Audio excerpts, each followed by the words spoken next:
Muito bem, futuros e futuras servidores e servidoras do TRE de São Paulo. Neste vídeo, vamos iniciar o estudo do regimento interno do Tribunal Regional Eleitoral do Estado de São Paulo, conteúdo previsto aí no edital do nosso concurso, né? Bom, pessoal, o que é esse regimento interno? Ele vai organizar o funcionamento dos processos dentro do TRE do Estado de São Paulo. Claro que para entender bem este regimento interno, é importante que você já tenha estudado os artigos da Constituição Federal que envolvem a nossa matéria, né, previstos lá no edital do concurso também. Porque aqui, no andamento do regimento interno, a gente vai mencionar conhecimentos da Constituição Federal, conhecimentos também de processo. Pessoal, este curso, este módulo, ele é gravado para alunos que não são da área do direito. Então, aqui no nosso estudo, eu vou explicar passo a passo o processo, dando explicações para quem normalmente lendo não entenderia, porque tem muitos termos jurídicos e processuais aqui. Então, nosso estudo aqui vai ser com bastante calma, com bastante detalhe, para que eu tenha certeza que vocês estão entendendo tudo que eu estou falando. Qualquer dúvida que tenham no decorrer das aulas, por favor, mandem no canal de dúvidas do curso, que eu vou ter prazer em responder e ajudar vocês a entender aqui o regimento interno do Tribunal Regional Eleitoral, já analisando também como que a banca cobra isso nos concursos que ela realiza, tá? Bom, pessoal, o artigo 1º do regimento interno, é importante vocês acompanharem com o material que eu disponibilizei em anexo, né? Este arquivo em formato PDF, que tem todo o regimento interno e alguns esquemas, alguns quadros, algumas dicas que eu vou colocando durante o estudo e, claro, que eu vou mencionar aqui nas nossas aulas, tá? Pessoal, a disposição inicial apenas apresenta o Tribunal Regional Eleitoral. Só que eu tenho que saber do que eu estou falando, né? Onde que está o Tribunal Regional Eleitoral dentro da estrutura do Judiciário da União, né? Bom, nós temos no Poder Judiciário, nós temos lá a Justiça Comum e as Justiças Especializadas, né? Então, para entender isso, é necessário a gente entender esta composição, tá?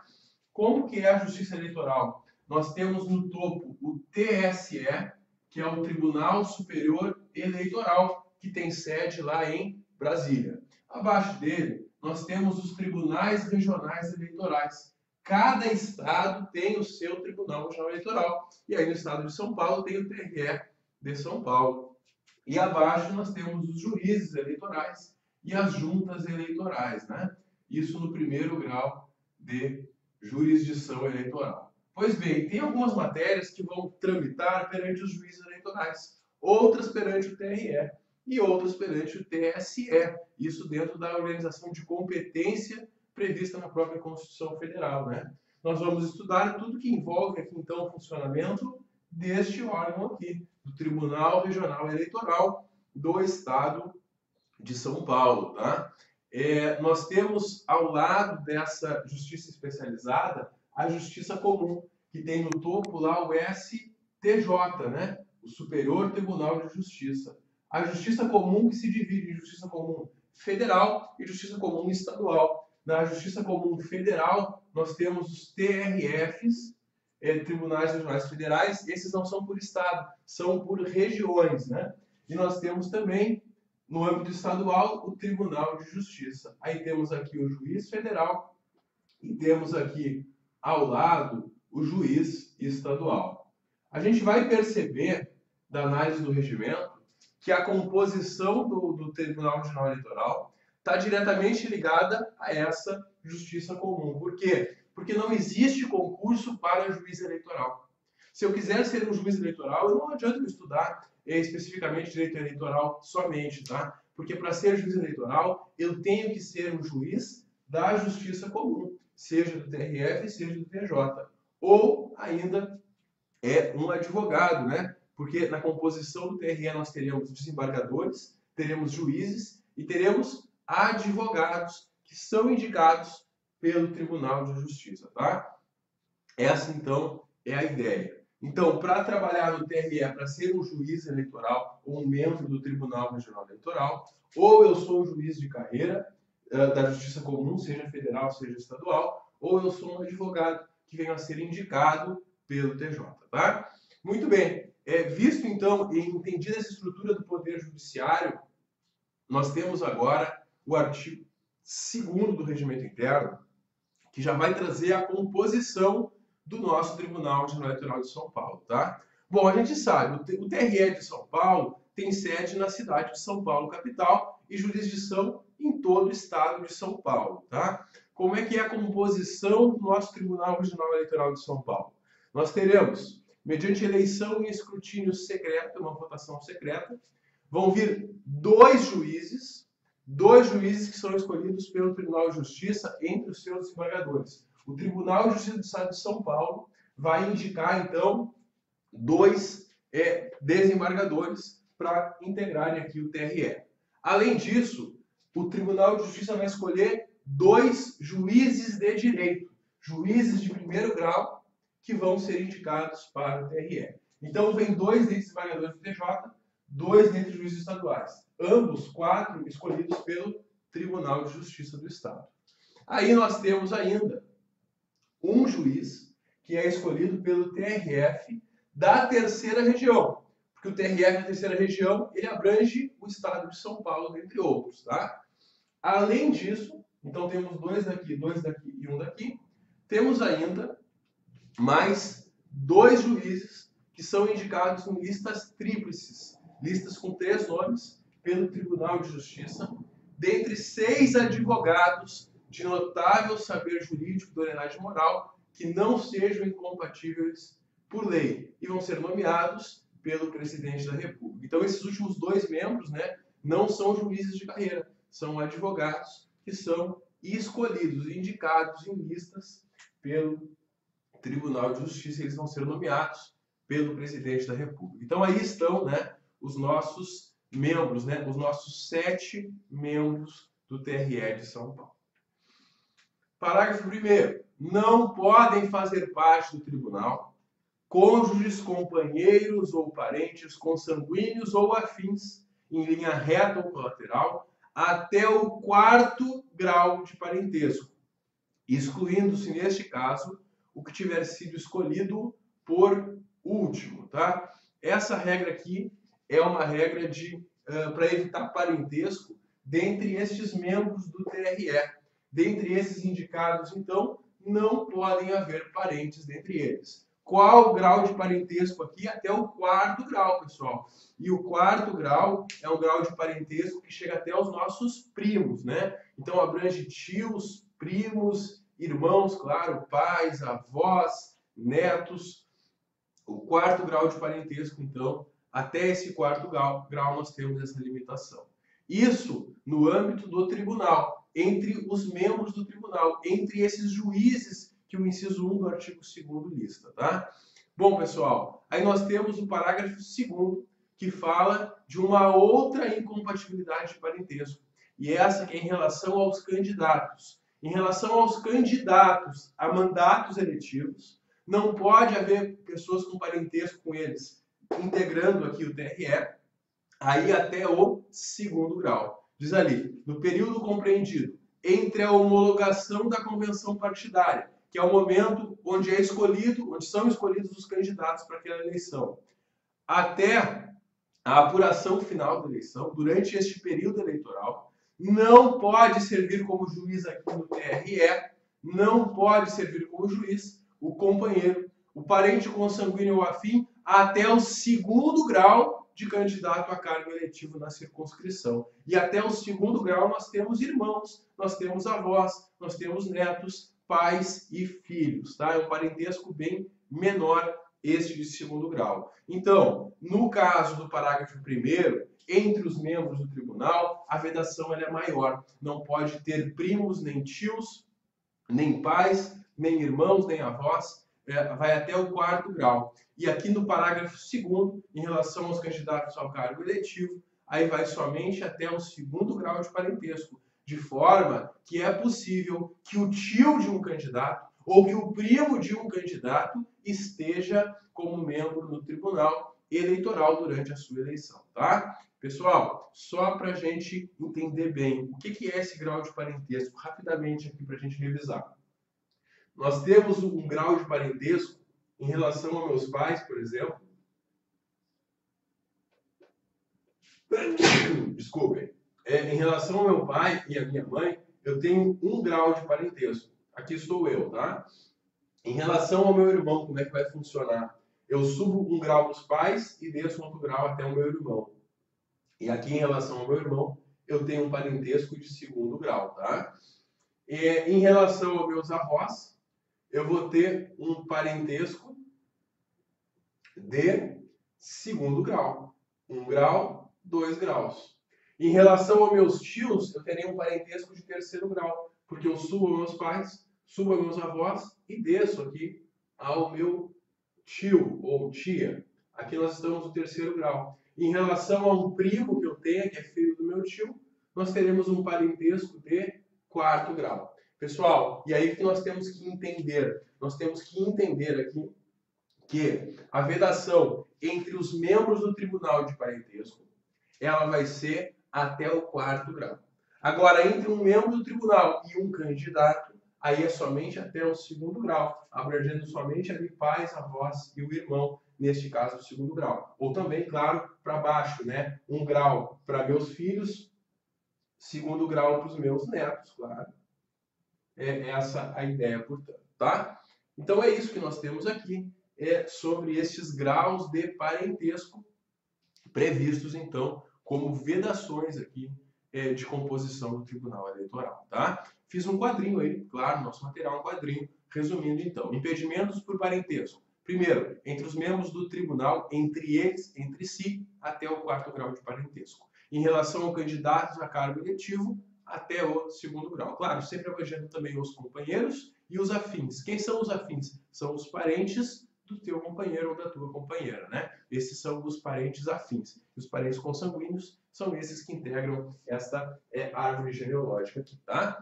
Muito bem, vamos dando sequência e vamos agora ao parágrafo 3º, que trata especificamente sobre a nomeação daqueles advogados. Aqueles advogados que são indicados em lista do Tribunal de Justiça e são nomeados pelo Presidente da República. A nomeação desses advogados não poderá recair em cidadão que ocupe cargo público e de que possa ser demitido ad nutum. Um cargo público com demissão ad nutum é um cargo público com livre exoneração, como, por exemplo, os cargos em comissão.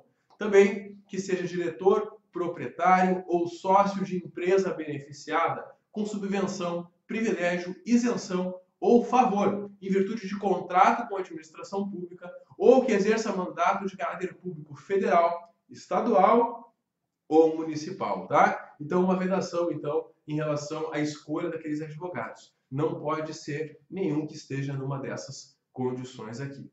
Artigo 3º. Os substitutos dos membros efetivos, daqueles 7 membros, serão escolhidos pelo mesmo processo que os efetivos, em número igual de cada categoria. Quer dizer, eu tenho 7 titulares e os 7 suplentes. Sempre que vagar um titular, o suplente respectivo vai assumir. Quer dizer, se aquele indicado pelo TRF da terceira região sair, o outro indicado pelo TRF como suplente que irá assumir. Se o indicado pelo TJ, dentre os desembargadores, sair, deixar a composição, um outro desembargador escolhido pelo TJ que assume o seu lugar, tá? Sempre o substituto é da mesma origem que o titular. Tranquilo.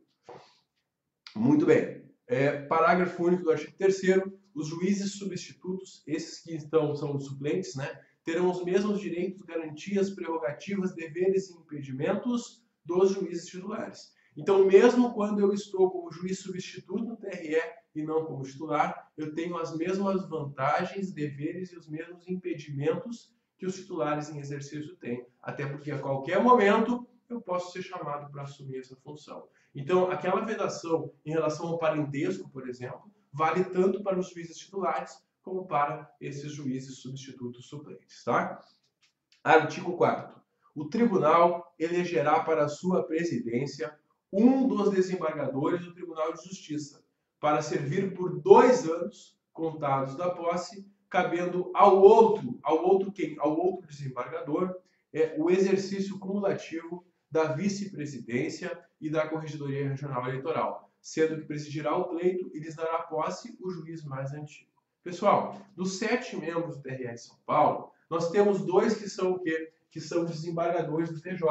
Que eles estão dentro do judiciário num status maior que os demais, tá? Porque vem um indicado pelo TRF, 2 juízes de primeiro grau e 2 desembargadores. Esses 2 desembargadores do TJ, por estarem na carreira, num status mais avançado na carreira da magistratura, eles serão os comandantes do TRE de São Paulo. E aí, eu criei aí um esquema chamando eles de desembargador A e desembargador B. Porque são 2, né? O desembargador A e o B. O desembargador A vai ficar na presidência, que é um deles, né? Um deles será escolhido à presidência. O outro, que eu chamei de desembargador B no nosso esquema, ficará na vice-presidência e, ao mesmo tempo, na função da Corregedoria Regional Eleitoral. Então, 2 desembargadores, um é o presidente, o outro é o vice-presidente e corregedor, tá? Muito bem. Aí o parágrafo 1º do artigo 4º nos traz que a eleição que trata esse artigo será por escrutínio secreto, mediante cédula oficial que contém o nome de 2 desembargadores, tá? Claro, porque são só 2 desembargadores. E aí, ao fazer a votação, né, só pode votar ou do desembargador A ou do desembargador B. Havendo empate na votação, considera-se eleito o desembargador mais antigo no tribunal. E, se igual a antiguidade, o que for mais idoso, o que tiver maior idade, né? Pessoal, nós temos que cuidar com esse critério de antiguidade. Geralmente, as situações aqui no tribunal se resolvem pela antiguidade. Quando há um empate, ou quando alguém tem que presidir uma sessão e não tem alguém específico designado, geralmente o mais antigo que vai ficar com este encargo, como acontece neste caso aqui, tá? Parágrafo 3º. No ato de posse, o presidente e o vice-presidente prestarão compromisso solene nos termos semelhantes aos dos membros do tribunal. Sim, os membros do tribunal vão fazer o compromisso, o presidente e o vice também. E se vagar o cargo de presidente, o que acontece, pessoal? Assume o vice-presidente, que vai convocar nova eleição. Aqui, quando o presidente sai, o vice-presidente assume só por um tempo e convoca uma nova eleição. Não é como lá no Poder Executivo, que quando sai o presidente, o vice fica e assume até o final do mandato. Não. Aqui, se o presidente saiu, aí o vice-presidente vai assumir e vai convocar uma nova eleição no prazo máximo de 30 dias. E aí, este próprio vice-presidente e o outro que entrou, o substituto aquele que entrou no lugar do desembargador, participarão da eleição para presidência e ficando, claro, o outro, o que perder a eleição, fica como vice-presidente e corregedor, tá? Essa é a ideia do parágrafo 4º. Pessoal, sobre o funcionamento aqui do tribunal e duração do período, nós temos a figura dos biênios, tá? Porque os juízes, eles vão servir por 2 anos e facultativamente por mais 2, que é mais um biênio, tá? Então, essa duração, como eles não são juízes de carreira da Justiça Eleitoral, que não existe, são aqui da Justiça Comum, quando eles vão para lá, eles vão por 2 anos e podem ficar mais 2 anos, mais um biênio. Essa é a ideia do artigo 5º, tá? Cuidado na hora da prova, porque na hora da prova, o que a banca pode fazer nesse artigo 5º? Ela pode trocar uma palavra, e a banca adora fazer isso, trocar uma palavra e mudar o sentido. O que ela pode fazer? Trocar facultativamente por obrigatoriamente. E aí vai o candidato desligado e escorrega dessa. Tu não vai cair nessa. Tenho certeza que não. Por quê? Porque tu sabe que os juízes vão para um mandato de 2 anos e eles podem, facultativamente, quer dizer, é uma possibilidade, é uma faculdade, ficar por mais um biênio, totalizando 4 anos, tá? Mas não é obrigatório. Eles vão por 2 anos e podem ficar por mais um biênio. Parágrafo 1º. Este biênio será contado ininterruptamente desde o momento da posse, sem desconto do tempo de qualquer afastamento, tá? Exceto o caso do parágrafo 2º, lá do artigo 2º, tá? Que seria aqueles afastamentos por parentesco, tá? Se ele tiver um parentesco com algum dos candidatos, durante este afastamento, que ele não vai poder atuar naquela eleição, né? Desde a homologação da convenção até o final da apuração, nestes meses que ele ficar fora, não serão computados para o efeito do biênio, tá? Porque ele ficou afastado por uma incompatibilidade de parentesco com algum candidato, que é uma incompatibilidade temporária, que dura somente o período da eleição, tá? Parágrafo 2º. Ocorrendo vaga do cargo de um dos juízes do tribunal, o substituto permanecerá em exercício até que seja designado e empossado um novo juiz efetivo, salvo se ocorrer também o vencimento do seu biênio, né? Claro, se terminar o biênio dele também, ele não vai poder ficar em exercício. Parágrafo 3º. No caso de recondução para o segundo biênio, ou seja, quando eu já cumpri 2 anos e fui reconduzido para ficar mais 2 anos, o que é uma possibilidade que a gente viu no artigo 5º, né? Observar-se-ão as mesmas formalidades da primeira investidura, as mesmas regras. Na recondução, vai se observar a mesma regra que se observou para a designação inicial. Parágrafo 4º. Quando essa recondução se operar antes do término do primeiro biênio, não haverá necessidade de nova posse. Quer dizer, se ele não concluiu os 2 anos ainda e já foi reconduzido, não precisa de nova posse, bastando para formalizar a permanência na condição de membro do tribunal a simples anotação do termo da investidura inicial, contando para efeito de antiguidade a data da primeira posse, não desta segunda, certo? Muito bem. Seguimos agora para o artigo 6º. Conforme o artigo 6º, em até 20 dias antes do término do biênio de juiz da classe de magistrados, ou imediatamente depois da vacância do cargo por motivo diverso, o presidente vai comunicar no tribunal competente para escolha, esclarecendo naquele caso se se trata do primeiro ou do segundo biênio. Aí o artigo 7º traz a regra dos 90 dias, tá? Até 90 dias antes de terminar o biênio, tá? Até 90 dias antes de terminar, então, o biênio, aquele período de 2 anos, de juiz da classe de advogados, ou imediatamente depois da vacância do cargo por motivo diverso, o presidente comunicará ao tribunal competente para indicação em lista tríplice, esclarecendo naquele caso se trata de primeiro ou de segundo biênio. Claro, para a substituição, então, desses juízes que são advogados, né, que vêm por indicação de lista do TJ, tá? Se ele está em exercício, até 90 dias antes do término. Se ele vagar o cargo, de imediato já é comunicado. Essa lista tríplice é organizada pelo Tribunal de Justiça e vai ser encaminhada para o TSE. E aí, ao encaminhar essa lista, tem uma série de requisitos que devem ser observados, tá? Tem que mencionar a categoria do cargo a ser provido, o nome do juiz, cujo lugar vai ser preenchido e por que houve aquela vaga, aquela vacância. Informação se é o primeiro ou o segundo biênio, se for o caso.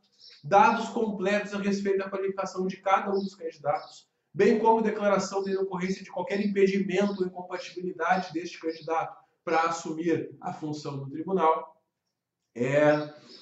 Temos ainda em relação ao candidato a exercer qualquer cargo, função de emprego público, de informação sobre a natureza, forma de provimento ou investidura, bem como condições de exercício, né? Se esse advogado indicado exerce um cargo público. Comprovante que ele tem mais de 10 anos de efetiva atividade profissional para ser juiz da classe de advogados. Ofício do Tribunal de Justiça do Estado, com as indicações dos nomes dos candidatos da classe de advogados e data da sessão em que foram escolhidos. Certidão negativa de sanção disciplinar, comprovando que aquele advogado não possui nenhuma sanção disciplinar aplicada pela OAB, em que estiver escrito, né? E nono, quando o candidato houver ocupado cargo ou função que gere incompatibilidade temporária com a advocacia, ele deve apresentar ainda comprovação que ele esteve licenciado da OAB neste período, tá? Décimo, comprovação do efetivo exercício da advocacia pela inscrição da OAB, vai comprovar ali que está escrito na OAB, que é advogado de fato, e também certidões relativas a ações cíveis e criminais de foro estadual e federal da comarca onde reside esse integrante.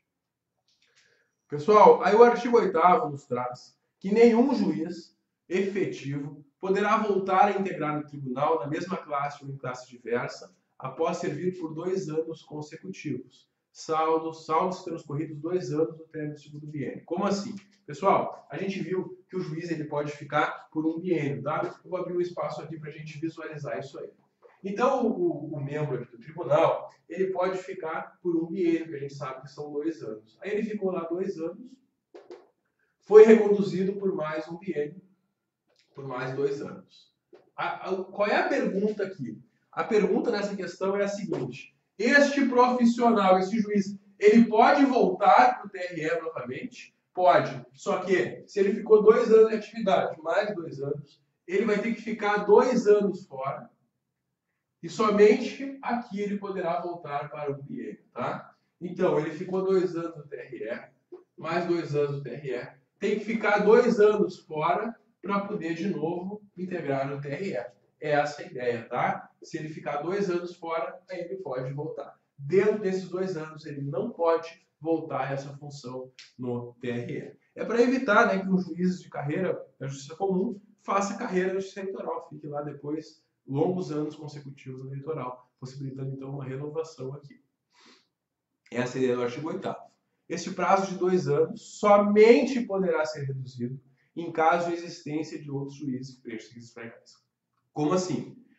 Esses 2 anos que a gente ficar fora, eu só posso diminuir esse prazo se quando eu for indicar, não tiver nenhum outro juiz que eu possa indicar.